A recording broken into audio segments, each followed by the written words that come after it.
کسی اور کے لیے تو کیا، خود اپنے لیے چائے کی ایک پیالی تک بنانے کی روادار نہیں۔ بیوی وہ ہے تمہاری جسے ہر شام گھمانے کھلانے پلانے باہر لے جاتے ہو، اور تمہارے گلف والے کپڑے ساری دوپہر بیٹھ کر وہ استری کرتی ہے جو بقول تمہارے اس گھر میں منمانی کرتی پھر رہی ہے۔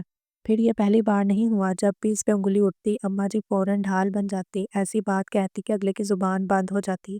اب یہ پتہ نہیں کہ واقعی یہ ان کی محبت تھی یا اس پہ کیے گئے اعتراضات انہیں اپنی ذات پہ الزام کی طرح محسوس ہوتے تھے، اس لیے مزاحمت کر بیٹھتی تھی۔ 2 سال گزرے کہ لبنہ بھی آ گئی۔ میمونہ سسر کی پسند سے آئی تو لبنہ سراسر بلال کی اپنی پسند تھی۔ اماں جی اب کسی بھی اولاد پہ اپنی پسند تھوپنے کا اختیار کھو بیٹھی تھی۔ لبنہ کو وہ بیاہ کر لانا تو نہیں چاہتی تھی، مگر بلال جو جلال سے بڑھ کے ضدی اور کمال سے زیادہ منہ پھٹ تھا، اس کے منہ کیا لگتی۔ لبنہ یونیورسٹی کی پڑھی ہوئی تھی، ایک اسکول میں پڑھاتی بھی تھی۔ فیشنیبل، ماڈرن اور ملازمت کرنے والی بہو لانے کے بارے میں انہوں نے کبھی نہ سوچا تھا۔ میمونہ کے دل میں بھی اسے دیکھ کر خطرے کی گھنٹی بجی۔ نہ صرف وہ حسن میں اس کے مقابلے کی تھی، بلکہ تعلیم، خاندان اور رہن سہن کے لحاظ سے بھی اس کے مقابلے میں نمایاں نظر آتی تھی۔ البتہ حیرت انگیز طور پر میمونہ کو کسی خاطر میں نہ لانے والی لبنہ کا رویہ فضیلت کے ساتھ بہت اچھا تھا۔ ابتدائی دنوں میں ہی اس نے کریت کریت کے اماں جی سے ساری تفصیلات جان لی تھی اور دیگر لوگوں کی طرح افسوس کا اظہار کرنے کے بجائے ہمدردی جتائی تھی۔ یہ تو بہت جلد بازی اور جذباتیت کا ثبوت دیا بھائی صاحب نے۔ آخر فضیلت بھابی میں کس چیز کی کمی تھی؟ میرے خیال میں تو آپ کا فیصلہ بہت اچھا تھا۔ اس گھر کو بڑی بہو کے طور پر ایسی ہی ذمہ دار، پرخلوص اور محبت کرنے والی ہستی کی ضرورت تھی، اور اماں جی کا دل خوش ہو گیا۔ وہ لبنہ کا رویہ فضیلت کے ساتھ بھی دیکھ کر مطمئن تھی۔ فضیلت کی اب اپنی مصروفیات تھیں۔ اس نے بڑے ہی نامحسوس طریقے سے خود کو اس گھر کا فعال اور کارآمد رکن بنا لیا تھا، اور یہ سب اماں جی کی شوری کوششوں کا نتیجہ تھا۔ ان کا ایک مقصد تو یہ تھا کہ فضیلت مصروف رہے گی تو اس کا دھیان ادھر ادھر نہیں بھٹکے گا، فضول سوچیں نہیں ستائیں گی۔ دوسرا یہ کہ گھر کے ہر کام میں شامل رہنے سے وہ خود کو شوہر کی غیر موجودگی میں بھی پرایا پرایا محسوس نہیں کرے گی، اسی لیے اپنے پن کا احساس دلانے کے لیے وہ اسے ذرا ذرا بات میں آواز دے ڈالتی۔ ایک مقصد یہ بھی تھا کہ وہ جتنا گھر کے کاموں میں فعال رہے گی، دوسروں کو اس کا وجود بھاری نہیں لگے گا، اور یہی ہوا۔ میمونہ جسے فضیلت کا بے ضرر وجود بری طرح ٹھٹکتا تھا، اب مصلحتاً خاموش ہو گئی۔ راضی پیدا ہونے والا تھا، تب بھی اس کے مکمل بیڈ ریسٹ کے دوران فضیلت نے اس کا پورا پورا خیال رکھا۔ پھر بعد میں بھی نہ صرف راضی کی مکمل ذمہ داری اماں جی اور فضیلت نے اٹھائی، بلکہ وہ دیورانی کی خدمت میں بھی پیش پیش رہی۔ راضی کا تو کوئی کام اسے بوجھ نہ لگتا، وہ ننھا سا گڈا اس کی گود میں آتا تو وہ دیوانوں کی طرح اس کے گال چوم چوم کر بے حال ہو جاتی۔ اب تو کسی اور کام میں اس کا جی بھی نہ لگتا، کچن میں کھانا پکا رہی ہوتی تب بھی سب چھوڑ چھاڑ کر اس کے ساتھ لاڈ کرنے کو جی چاہتا۔ راضی کے لیے اس کی دیوانگی بعد میں حدیقہ، سنبل، کومل اور لبنہ کے اوپر تلے کے بیٹوں اسجد اور اطہر کے آنے کے بعد بھی برقرار رہی۔ راضی بھی دوسرے سب بچوں کی نسبت اس سے زیادہ قریب تھا۔ عارفہ کی بھی شادی لبنہ کے آنے کے فوراً بعد ہی ہو گئی تھی۔ اس کے دونوں بچے بھی میکے میں ہی ہوئے، اور یہ بھی شاید صرف فضیلت کے کارآمد وجود سے فیض اٹھانے کے لیے تھا۔ احسن اور شازمہ کو سنبھالتے ہوئے فضیلت کی کئی راتیں جاگ کر گزری۔ نوزائیدہ بچوں کو نہلانا دھلانا، پوترے دھونا، بیماری میں انہیں سنبھالنا، راتوں کو گود میں اٹھا اٹھا کر ٹہلنا، انگلی پکڑ کے چلنا سکھانا، نرم غذا بنا کے دینا، یہ سارے ماؤں والے لاڈ اس نے اٹھائے۔ جو ماں نہ بن کر بھی 8 بچوں کی ماں تھی، اب تو وہ بھی اس زندگی سے مطمئن ہو گئی تھی، یا مطمئن نظر آنے کی ایکٹنگ کر رہی تھی۔ لوگوں کو تو اس کا اطمینان بھی کھٹکتا تھا، اکثر ہی کوئی نہ کوئی رشتہ دار خاتون حیرت کا اظہار کرتی، عجیب عورت ہے یہ فضیلت، نہ اپنی زندگی اجڑنے کا غم، نہ شوہر کے ٹکرائے جانے کا دکھ، لگتا ہے عزت بے عزتی محسوس کرنے والی حس ہی نہیں اس عورت کے اندر، کیسے اپنے آپ میں مگن رہتی ہے۔ جلال محمود پھر نہ لوٹا، یوں ہی 12 برس گزر گئے۔ ہاں، اس 12 برسوں کے دوران کبھی کبھار مختصر سی فون کال کے ذریعے وہ اماں جی کی پرسکون زندگی میں ارتعاش ضرور پیدا کرتا رہا۔ پہلے ابا کی وفات پہ، پھر عارفہ کی شادی کے موقع پر، دونوں بار انہوں نے رو رو کے اس سے گھر لوٹنے کی التجا کی تھی، اور تب اس نے سخت الفاظ میں اپنی شرط دہرائی تھی، میں اس گھر میں نہیں لوٹ سکتا جہاں فضیلت ہے۔ اس سے دیکھ کر مجھے وہ ساری تکلیفیں یاد آئیں گی جو میں نے گھر سے دور ہو کے اور پردیس میں قسم پرسی کی حالت میں اٹھائیں۔ آپ اسے گھر سے نکال باہر کریں، میں آ جاؤں گا۔ جوان جہاں لڑکی کو کہاں دھکا دے دوں، کچھ تو خیال کر جلال، تو نے اس سے تعلق توڑ لیا ہے، مگر شرعی رشتہ تو ہے، وہ تیری نکاحی بیوی ہے، اس گھر کی بڑی بہو ہے، اس کی عزت ہم سب پہ فرض ہے، کیسے اسے زمانے کے دھکے کھانے کے لیے چھوڑ دوں؟ تعلق؟ یہ تعلق میں ایک سیکنڈ میں توڑ سکتا ہوں، اور یہی میری واپسی کی شرط ہے۔ وہ مجھ سے دور ہو کر الگ رہ کر بے شک میری بیوی کہلاتی رہے، مجھے اعتراض نہیں، لیکن میں اس کے شوہر کی حیثیت سے اس کے ساتھ ایک چھت کے نیچے نہیں رہ سکتا۔ اگر آپ چاہتے ہیں کہ میں واپس آؤں تو مجھ سے پہلے طلاق نامہ یہاں پہنچے گا۔ تب میں چپ کی چپ رہ جاتی۔ جلال سمجھ جاتا انہیں بیٹے سے الگ رہنا گوارا ہے، مگر اس سے تعلق توڑنا منظور نہیں۔ عارفہ کی شادی کے کچھ عرصے بعد جلال نے گھر فون کر کے مصباح سے اپنی شادی کی اطلاع دی۔ اب اماں جی نے ایک اور حربہ آزمایا۔ اب تو تو نے من پسند جگہ شادی کر لی، یقیناً وہ عورت تیرے معیار کے مطابق ہوگی، تیرے ساتھ جچتی ہوگی، تو اپنی دنیا میں اپنی بیوی بچوں کے ساتھ خوش رہ۔ تیری ماں کی تو یہی دعا ہے، بس کبھی کبھی ماں کو شکل دکھا جایا کر۔ میری یہ غلطی معاف کر دے بیٹا، میری سزا ختم کر دے، کہیں تیرے ابا کی طرح میں بھی تجھے دیکھے بغیر ہی نہ مر جاؤں۔ اب فضیلت کا بھلا کیا وجود، اس کا تیری ہستی بستی زندگی میں کیا دخل؟ دخل کیوں نہیں، اس کے وجود کا ہلکا سا احساس بھی میری ازواجی زندگی میں تہلکہ مچا سکتا ہے۔ اب مصباح ہی میرے لیے سب کچھ ہے۔ پردیس میں وہ میرا واحد جذباتی سہارا ہے، اس نے میرے تنہا وجود کو سمیٹا ہے، میں اسے دکھ نہیں دینا چاہتا۔ سیدھی طرح یہ کیوں نہیں کہتا کہ ماں کی غلطی معاف کرنے کا ظرف نہیں تجھ میں؟ اولاد کتنے ہی ستم کیوں نہ ڈھائے، ماں کھلے دل سے باہوں میں بھر لیتی ہے، اور تو جب مجھے معاف نہیں کرنا، میری غلطی کو نہیں بھولنا، مجھے شکل نہیں دکھانی، تو پھر بار بار مجھے فون کر کے پریشان کیوں کرتا ہے؟ ٹھیک ہے، میرے فون کرنے سے بھی اگر آپ پریشان ہوتی ہیں تو آئندہ نہیں کروں گا۔ اس نے ٹھٹاک سے فون بند کر دیا۔ اماں جی نے بھی صبر کی بکل لپیٹ لی۔ انہیں پتہ تھا کہ کمال اور بلال کا بڑے بھائی سے مسلسل رابطہ ہے، مگر وہ لب سیے رہتی۔ انہوں نے کمال ضبط کا مظاہرہ کرتے ہوئے خود پر جلال کا نام تک لینا حرام کر لیا۔ آخر کار 12 سال بعد یہ صبر کی دیوار ڈھہ گئی، اور اس زوردار دھماکے کے ساتھ زمین بوس ہوئی کہ اس کی دھمک سے فضیلت بھی تھرا اٹھی۔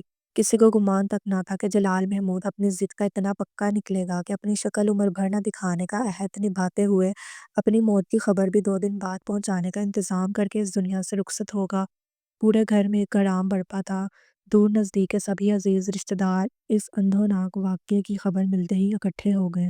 جہاں جلال محمود کی جواں مرگی پہ دکھ کا اظہار کیا جاتا، وہاں اس کی پردیس میں اپنوں سے دور رہ کر زندگی گزارنے کا سبب بھی فضیلت کو قرار دیا جاتا، اور ایسا پہلی بار ہوا تھا کہ اماں جی اس کے آگے ڈھال نہ بنی، بلکہ ان کی بھوری نمناک آنکھوں میں بھی پچھتاوے کے گہرے رنگ تھے۔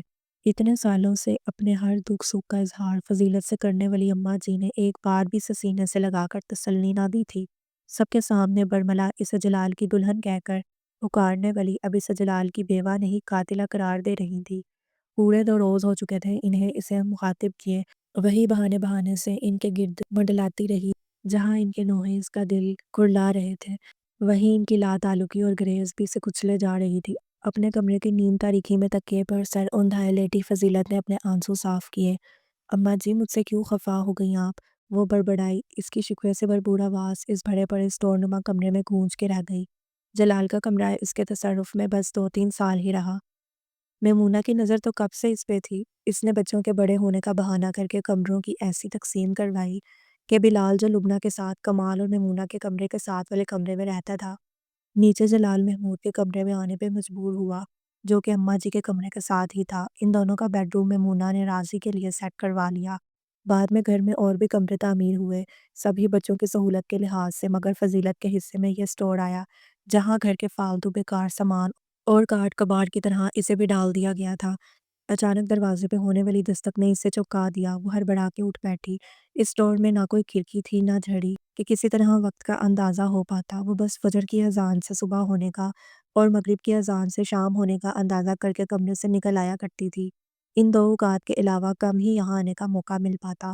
اس نے بھر کے دروازہ کھولا، سامنے لبنہ کھڑی تھی۔ کیا صبح ہو گئی؟ اس نے بے تکا سوال کیا۔ نہیں، ابھی کہاں، رات کے 3 بجے ہیں۔ آپ نے کھانا نہیں کھایا، اس لیے میں نے اپنی چائے بنائی تو سوچا آپ کے لیے بھی بنا لوں، ساتھ میں کچھ کھانے کے لیے بھی لائی ہوں۔ اس نے ٹرے کی جانب اشارہ کیا، جہاں چائے کے 2 مگ، بسکٹ اور کیک کے چند پیس تھے۔ لبنہ، تم خواہ مخواہ، گھر میں اتنے مہمان ہیں، کوئی جاگ رہا ہوا اور کسی نے مجھے اس طرح آدھی رات کو کھاتے پیتے دیکھ لیا تو کیا سوچے گا؟ کیوں بھابھی، کہ آپ انسان نہیں، آپ کو کھانے پینے کی حاجت نہیں؟ وہ اندر آ گئی۔ وہ تو ٹھیک ہے، لیکن موقع ایسا ہے، فضول میں باتیں بنیں گی۔ کون کرے گا باتیں؟ یہ رشتہ دار جو دیگے خالی کر کے سوئے ہیں، مرنے والوں کے ساتھ مڑا نہیں جاتا۔ کھانا پینا کہاں چھوٹتا ہے، اور کیا میں جانتی نہیں کہ صبح سویرے ناشتے سے ہی آپ کی پریڈ پھر شروع ہو جائے گی؟ اس نے پلیٹ آگے بڑھائی تو فضیلت کو مجبوراً ایک بسکٹ اٹھانا پڑا۔ یہ سچ تھا کہ وہ بھوکی تھی، مگر یہ بھی حقیقت تھی کہ اسے بھوک کا احساس نہ ہو رہا تھا، نہ ہی کچھ کھانے کی طلب تھی۔ ہاں، البتہ نکاہت بے حد محسوس ہو رہی تھی۔ بھابھی، مجھے تو اماں جی کے رویے پہ حیرت ہو رہی ہے، لبنہ نے کھوجتی نگاہیں اس کے چہرے پہ گاڑتے ہوئے کہا۔ نظروں کی طرح اس کا بظاہر سرسری سا لہجہ بھی خاصا ٹٹولتا ہوا تھا۔ دکھ تو ہوتا ہے بیٹا تھا ان کا۔ وہ اس بات کی گہرائی میں اترے بغیر سادگی سے بولی۔ دکھ کسے نہیں، مگر اس میں آپ کا کیا قصور؟ سب کے سامنے ان سب حالات کا ذمہ دار وہ آج آپ کو ٹھہرا رہی ہیں۔ کیا آپ نے خود جلال بھائی سے شادی کی تھی؟ یہ فیصلہ غلط تھا یا درست؟ یہ فیصلہ کرنے والی خود اماں جی تھیں۔ ہاں، مگر وہ ذہن میں الفاظ ترتیب دینے لگی۔ کسی سے بھی اتنی تفصیل اور وضاحت سے گفتگو کرنے کی وہ عادی نہیں رہی تھی۔ دراصل لبنہ، میرے ابا جی، وہ ان کی خواہش تھی کہ… نہیں، اماں جی کا کیا قصور؟ ہاں، جلال بھی ٹھیک تھے، اب وہ نہیں رہے تو اماں جی کے دل میں… میرا مطلب ہے… نہیں، وہ ایسی نہیں۔ وہ بے ربط انداز میں کہنے لگی۔ لبنہ اکتا کے اٹھ کھڑی ہوئی۔ میں تو صرف یہ کہنے آئی تھی کہ اپنے پیر مضبوطی سے جمائیں، کہیں اماں جی کی نظروں کے ساتھ ساتھ ان کا وعدہ بھی نہ بدل جائے جو انہوں نے کیا تھا عمر بھر آپ کو اس گھر میں رکھنے کا۔ یہ گھر آپ کا بھی اتنا ہی ہے جتنا میمونہ بھابھی کا، اور پھر بھلا آپ کے بغیر ہم سب کیا کریں گے؟ یہ گھر کیسے چلے گا؟ بچے کیسے؟ وہ روانی میں کہتے کہتے رک گئی۔ زبان دانتوں تلے دبا کر اس نے بھانپنے کے سے انداز میں اس کی جانب دیکھا کہ کہیں وہ اس کی نیت تک رسائی تو نہیں پا گئی، مگر وہاں تشکر تھا، ممنونیت تھی، محبت تھی۔ لبنہ، تمہیں میرا کتنا خیال ہے؟ رکھنا پڑتا ہے بھابھی۔ وہ عجیب سے انداز میں مسکراتے ہوئے کمرے سے نکل گئی۔ اور پھر اماں جی بھی نہ رہیں۔ جلال کے جانے کے بعد 2-2.5 برس کا عرصہ انہوں نے گزارا۔ وہ دل کی تکلیف، ہائی بلڈ پریشر، ریڑھ کی ہڈی کے فریکچر، معذوری اور دیگر تکالیف کے باوجود ان پہ اتنا اکٹھن نہیں گزرا ہوگا جتنا کہ فضیلت پہ گزرا۔ اس نے ان کی خدمت میں کوئی کسر نہیں اٹھا رکھی تھی، مگر ان کے دل کے شیشے میں جو بال آ چکا تھا وہ کسی طرح دور نہ ہوا۔ ان کی دیکھ بھال اور تیمارداری کے ساتھ ساتھ اب گھر کی ذمہ داریاں بھی پہلے کی نسبت بڑھ چکی تھیں۔ بچے بڑے ہو گئے تھے، اس لحاظ سے ان کے کام بھی۔ میمونہ جو پہلے مارے بھاندے اپنے حصے کا کام نپٹا لیتی تھی، وہ بالکل ہی اوپر اپنے پورشن کی ہو کے رہ گئی تھی۔ فضیلت سے اماں جی کی ناراضگی اور ان کی معذوری نے اسے بے مروت کر دیا تھا۔ اب کس کا لحاظ یا ڈر تھا جو وہ فضیلت سے کوئی رعایت روا رکھتی؟ اس کا رویہ دن بدن خراب ہوتا جا رہا تھا۔ وہ اسے ملازمہ کا درجہ دینے سے بھی نہ چوکتی تھی۔ لبنہ تو شروع سے ہی اپنی جاب کی وجہ سے گھریلو کام کاج سے الگ تھلگ رہتی تھی۔ اس کے حصے کے کام فضیلت بخوشی انجام دیتی تھی۔ اب بھی وہی معمول تھا، بس فضیلت کو فضیلت نہ رہی۔ اماں جی نے اسے جو مان دے رکھا تھا، اس کی دبی ہوئی شخصیت کو اپنی محبت اور تحفظ سے جو اعتماد بخش رکھا تھا، اسے کھوتے ہی وہ ڈاواڈول ہو گئی۔ اسے اپنا وجود اس گھر میں اضافی اور بھرتی کا لگتا۔ ایک لگے بندے معمول کی طرح وہ دن بھر اپنے کام نپٹاتی، بغیر کسی ستائش یا صلے کی تمنا کے۔ اس کی جذباتی وابستگی بھی اب صرف راضی سے ہی باقی رہی تھی۔ وہ دیگر بچوں کی نسبت اسے اہمیت بھی دیتا تھا، جبکہ باقی بچے اس گھریلو ملازمت سے زیادہ درجہ دینے پہ تیار نہ تھے۔ اگر اماں جی کا لگاؤ اس سے پہلے کی طرح برقرار رہتا تو شاید گھر کا ماحول آج اس کے لیے کچھ اور ہوتا، مگر ان کی بیگانی اور بے رخی نے کمال، بلال اور میمونہ کے ساتھ ساتھ بچوں کا رویہ بھی کھلم کھلا ہتک امیز بنا دیا تھا۔ ان کی وفات کے بعد تو گھریلو حالات نے کچھ اس تیزی سے پلٹا کھایا کہ اسے گھر کی دیواریں خود پہ تنگ پڑتی محسوس ہونے لگیں۔ میمونہ نے ساس کے مرنے کے بعد 2 دن بھی انتظار نہ کیا اور گھر بھاڑے علیحدہ کرنے کا مطالبہ کر دیا۔ البتہ کمال میں ابھی دنیا داری اور لحاظ باقی تھا، سو اس بحث میں 2-2.5 سال گزر گئے۔ پھر ہوا وہی جو میمونہ چاہتی تھی۔ دونوں بھائیوں نے اس گھر کو اور دکانوں وغیرہ کو بیچ کر اپنا اپنا حصہ الگ کیا۔ نئے گھر ایک ہی ایریا میں منتخب کیے گئے۔ شفٹ ہونے سے پہلے فضیلت کو ساتھ رکھنے کا مسئلہ اٹھایا گیا۔ میرے 4 بچے ہیں اور ماشاءاللہ جوان ہو رہے ہیں۔ نیا گھر اسی لیے لیا ہے کہ بڑھتے بچوں کی ضروریات کے مطابق رہا جا سکے، ورنہ الگ ہونے کا ایسا کوئی شوق نہیں تھا۔ میرے کون سا لبنہ سے لمبے چوڑے اختلافات ہیں، اور اگر الگ رہائش کے باوجود یہ ٹنٹا ساتھ رہنا ہے تو کیا فائدہ اس کھڑاک کا؟ مگر وہ جائے گی کہاں؟ کمال ابھی متذبذب تھا۔ آخر ہمارے سوا اس کا اور ہے کون؟ لیکن ہمارے ساتھ بھی اس کا کیا رشتہ باقی رہا ہے؟ وہ جلال بھائی کی منکوحہ تھی اس حیثیت سے، اور اس خاندان کی عزت ہونے کے ناطے اس نے اپنی اوقات نہ ہوتے ہوئے بھی اتنے سال یہاں راج کیا ہے۔ حالانکہ حق اس کا بھی تب بھی نہ بنتا تھا جب شوہر نے ہی اسے بیوی تسلیم نہ کیا ہو، تو باقیوں کا کیا فرض بنتا ہے کہ اسے خواہ پلکوں پہ بٹھائیں؟ بھابھی ٹھیک کہہ رہی ہیں، بلال نے تائید کی۔ وہ بھی اتنے برسوں سے صرف اماں جی کے لحاظ نے اسے توہن اور کرہن برداشت کر رہا تھا۔ اب تو بھائی جان بھی نہیں رہے، نہ ہی اماں جی ہیں۔ وہ کسی بھی طرح ہماری ذمہ داری نہیں۔ صاف ظاہر تھا کہ اب وہ بھی اسے اپنے ساتھ رکھنے پہ تیار نہیں، جبکہ میمونہ نے پہلے ہی صاف انکار کر دیا تھا۔ کچن میں حلوہ بھونتی فضیلت بے تاثر چہرے کے ساتھ اپنے وجود کو مزید بے حیثیت ہوتا دیکھ رہی تھی اور اگلے فیصلے کی منتظر تھی۔ وہ ہماری ماموزاد بھی تو ہے، کمال نے نکتہ اٹھایا۔ ہاں تو ٹھیک ہے، آپ یہ رشتہ نبھائیں، میری طرف سے معذرت ہے۔ میں ان بے ایمانی رشتوں پہ یقین نہیں رکھتا۔ آج کے دور میں سگے بہن بھائیوں سے ہی رشتہ نبھ جائے تو بڑی بات ہے۔ ان حالات میں بیوی بچے پل جائیں تو وہ بھی بہت ہے۔ ثواب کمانے والا وقت اب نہیں رہا بھائی صاحب۔ بلال اتنے خود غرض ہو کے نہ سوچیں، اب تک چپ بیٹھی لبنہ کہہ اٹھی، بھابی کا بے ضرر وجود اتنا بھاری نہیں، اتنے سالوں سے اس گھر میں ہے، آخر سب نے دیکھ رکھا ہے کہ ان کے کتنے اخراجات ہیں۔ جلال بھائی نے اپنی زندگی میں ہی خود اپنی مرضی سے اپنا وراثتی حق چھوڑا تھا، ان کے بعد ان کے بیوی بچوں نے بھی کوئی رابطہ نہیں رکھا، نہ ہی کوئی مطالبہ کیا۔ خدا نے انہیں اتنا نواز رکھا ہے، لیکن اس کا یہ مطلب نہیں کہ ان کا حق ختم ہی ہو گیا۔ چلیں ان کو نہ سہی، ان کے صدقے ہم فضیلت بھابی کو ان کا جائز حق تو دے سکتے ہیں۔ لو یہ بی بی اسے نئی پٹی پڑھائے گی۔ میمونہ تڑپ ہی تو اٹھی، اسے زیادہ سر پہ چڑھا رہی تمہاری بیوی؟ بلال تم اسے رکھنے تک سے انکار کر رہے ہو اور یہ اس کے وراثتی حق کا مسئلہ اٹھا رہی ہے۔ ارے تھوڑا بہت میں نے بھی پڑھ رکھا ہے، جس کا شوہر مر چکا ہو اس کا وراثت میں ملنے والی جائیداد سے کیا تعلق؟ آپ کی معلومات غلط ہیں۔ بہرحال میں یہاں اس مسئلے کو نہیں اٹھا رہی، صرف اتنا کہہ رہی ہوں کہ اگر وہ ہمارے یا آپ کے پاس رہیں گی تو ہمارے بچوں کا حق نہیں کھائیں گی، اپنے حق کا ہی کھائیں گی۔ ویسے بھی بھابی اتنی سادہ مزاج بلکہ کم عقل ہیں، انہیں جائیداد وغیرہ کا نہ لالچ ہے نہ ہی ایسا سوچ رکھتی ہیں وہ۔ لیکن اگر ہم نے یا آپ نے انہیں رکھنے سے انکار کیا تو ظاہری بات ہے وہ کہیں نہ کہیں تو ٹھکانہ ڈھونڈیں گی، اس میں ہمارے خاندان کی بے عزتی بھی ہے۔ لوگ تھو تھو کریں گے کہ بھائی کی بیوہ اور سگے ماموں کی بیٹی کو بے آسرا کر دیا، اور دوسری طرف یہ بھی خدشہ ہے کہ وہ غلط ہاتھوں میں نہ چلی جائیں۔ میرا مطلب ہے کوئی بدنیت قسم کا رشتہ دار انہیں اپنے مقاصد کے لیے استعمال کرتے ہوئے مقدمہ وغیرہ بھی کر سکتا ہے۔ اس نے ایسا نکتہ پیش کیا کہ بلال تک سوچ میں پڑ گیا۔ جو بھی ہے مجھ سے وہ عورت برداشت نہیں ہوتی۔ میمونہ نے سر ہلایا۔ تو ٹھیک ہے وہ ہمارے ساتھ رہیں گی، لبنہ نے فیصلہ سنا دیا۔ بلال نے کچھ کہنا چاہا، پھر مصلحتاً کچھ سوچ کر ناگوار انداز میں منہ پھیر کے رہ گیا۔ فیصلہ ہو گیا تھا، دیگر سامان کے ساتھ ساتھ فضیلت بھی لبنہ اور بلال کے نئے گھر میں منتقل ہو گئی۔ اس گھر میں اس کی زندگی کے 17 سال گزرے تھے، اسی گھر میں وہ سہاگن بنی، اسی گھر میں ابھاگن، یہیں اس نے رشتے پائے، یہیں کھوئے۔ سب سے زیادہ تکلیف دہ چیز راضی سے الگ ہونا تھا۔ 15 سالہ راضی بھی اس کے گلے لگ کر مچل مچل کے رویا۔ چلے فضیلت بھابی، ڈرائیور انتظار کر رہا ہے۔ لبنہ نے ایک تاحٹ بڑے انداز پہ وہ مجبوراً راضی سے الگ ہوئی۔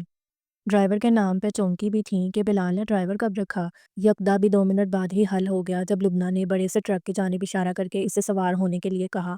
ملازم اس ٹرک میں فرنیچر لوڈ کر رہے تھے، شاید اسی ٹرک کا ڈرائیور اس کا انتظار کر رہا تھا۔ وہ حیرت سے لبنہ کو دیکھتی سامان سے لدے ٹرک میں جگہ بنا کے بیٹھ گئی۔ ٹرک کے پیچھے پیچھے بلال کی مزدہ آ رہی تھی، فرنٹ سیٹ پہ ہنستی مسکراتی لبنہ اس کے ساتھ تھی، جبکہ پیچھے اسجد اور اطہر تھے۔ گھر جا کے ایک اور حیرت فضیلت کی منتظر تھی۔ اسے سٹور میں منتقل کیے جانے پر سب سے زیادہ احتجاج لبنہ نے کیا تھا۔ تب خود اماں جی بھی اس حق میں نہیں تھی، مگر اس کے سوا چارہ بھی کوئی نہ تھا۔ بعد میں بھی وقتاً فوقتاً لبنہ اس سے ہمدردی کا اظہار کرتی رہتی۔ توبہ حد ہے بے حسی کی، سب آرام دہ کمروں میں عیش کر رہے ہیں، ایئر کنڈیشنرز چلا کے ہر ماہ ہزاروں بل دیا جاتا ہے، اور آپ کو اس ڈبے میں ڈال رکھا ہے جہاں نہ کھڑکی نہ ہوا کا کوئی اور انتظام۔ کبھی میمونہ پر الزام رکھا جاتا، سب میمونہ بھابی کی چال ہے، نہ جانے کس پتھر میں ڈلا ہے ان کا دل، دوسروں کو تکلیف میں دیکھ کر راحت ملتی ہے انہیں۔ کبھی اماں جی سے تنفر کرنے کی کوشش کی جاتی، آخر اماں جی بھی تو آپ کو اپنے کمرے میں رکھ سکتی ہیں، مگر اپنی بیٹی کا بھی تو خیال رکھنا ہے انہیں، جو ہر ہفتے رہنے آتی ہے اور انہی کے کمرے میں ٹہرتی ہے۔ سچ ہے، بیٹی بیٹی ہوتی ہے، بہو بہو ہوتی ہے۔ آپ دن میں 50 بار نیچے اتر کر ان کی سیوا کرنے آتی ہیں، نیچے اپنے کمرے میں ٹہرا لیں، اماں جی تو آپ کا بھی بھلا ان کا بھی بھلا، اور ہر بار سر جھٹک کے مسکرا دیتی۔ اس کے نزدیک لبنہ کا یہ تردد محض اس کی فضیلت کے لیے ہمدردی اور خلوص تھا، اور اب اس ہمدردی اور خلوص کا وہ عملی مظاہرہ دیکھ رہی تھی۔ ایک ہی نال کی کوٹھی کا ایک وسیع رقبہ لان پر مشتمل ہونے کے باوجود رہائشی عمارت بھی اندر سے کم کشادہ نہ تھی۔ لبنہ اور بلال کا بیڈ روم گھر کا سب سے آرام دہ اور وسیع کمرہ تھا۔ نیچے کے پورشن میں اس کمرے کے علاوہ جدید اسٹائل کا لاؤنج، قیمتی اشیاء سے آراستہ drawing room, dining room, store room اور کچن تھا۔ اوپر کے پورشن میں اسجد اطہر کے کمرے، ایک گیسٹ روم جو ہر سہولت سے مزید کر کے صرف مہمانوں کے لیے لاک کر دیا گیا تھا، اسٹڈی روم اور ڈریسنگ روم تھا۔ فضیلت کے لیے یہاں اسٹور کو بھی ضروری نہ سمجھا گیا۔ اس سے اوپر والے پورشن میں موجود سیڑھیاں جو گھوم کر سب سے اوپر والی چھت تک جاتی تھیں، ان کے نیچے جگہ ملی، وہاں بھی وہ صرف رات کو جا پاتی، کیونکہ لبنہ کا کہنا تھا ذرا ذرا سے کام کے لیے وہ گلا پھاڑ پھاڑ کے چلا نہیں سکتی، اس لیے وہ دن کے وقت نیچے ہی رہا کرے۔ لبنہ کی جاب اب بھی جاری تھی، بلال کا کاروبار بھی خوب ترقی کر رہا تھا، خوشحالی نے رہن سہن پہ واضح اثر ڈالا تھا۔ دیکھا جائے تو فضیلت پہ پہلے کی نسبت خریداری کا بوجھ کم تھا۔ اس گھر میں کئی دوز وقتی ملازم تھے، صفائی کے لیے الگ ماسیاتی، کپڑے دھونے کے لیے الگ، استری کے لیے کپڑے لانڈری جاتے، ایک کل وقتی لڑکا چھوٹے موٹے کام اور سودا شلف لانے کے لیے رکھا تھا۔ اس کے علاوہ گیٹ پہ ہمہ وقت موجود چوکیدار۔ فضیلت کے ذمہ صرف کچن تھا اور دیگر ملازمین کی نگرانی۔